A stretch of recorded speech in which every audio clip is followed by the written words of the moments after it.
Ok, bonjour tout le monde, ici Sébastien Cloutier. Aujourd'hui dans la capsule, j'aimerais parler de qu'est-ce qu'un test d'eau potable va révéler quand on achète une maison.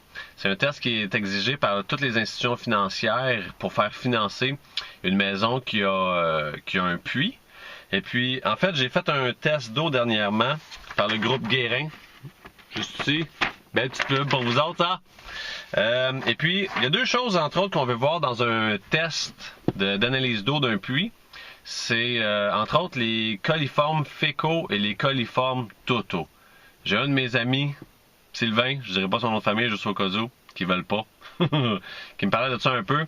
Et puis, en réalité, c'est ça, il y a deux types de coliformes qu'un analyse d'eau va vous révéler. Premièrement, les coliformes fécaux.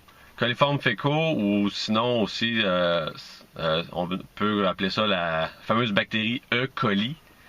Ça vient, ça c'est le genre de bactéries que vous voulez pas dans votre puits. C'est des bactéries fécales, donc ça vient principalement c'est une bactérie qui est dans les intestins des humains. Donc c'est quelque chose qu'on retrouve quand on va aux toilettes.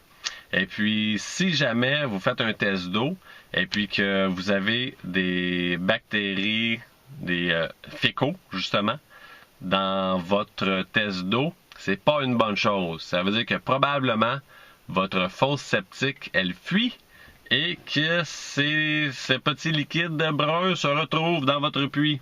Pas très bon et ça va coûter très cher. L'autre, en fait, que vous pouvez avoir, c'est les coliformes totaux. Coliformes totaux, en fait, c'est beaucoup moins grave. Il y a toujours, en fait, une certaine portion de coliformes totaux qui peuvent être acceptés dans un test d'eau jusqu'à un certain point. Et puis, ceux-là, en fait, sont très faciles à traiter.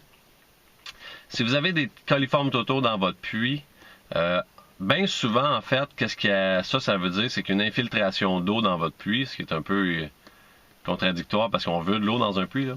Mais exemple, si votre tête d'eau est trop basse, ça c'est le niveau du sol, la tête d'eau, souvent, il faut qu'elle dépasse du puits, mais mettons, elle est au même niveau, elle est un petit peu en dessous, vous allez avoir l'eau de la pluie, la neige quand ça fond, tout ça, qui va rentrer dans votre puits, et ça va faire des coliformes totaux. C'est pas si pire que ça, c'est pas si grave que ça.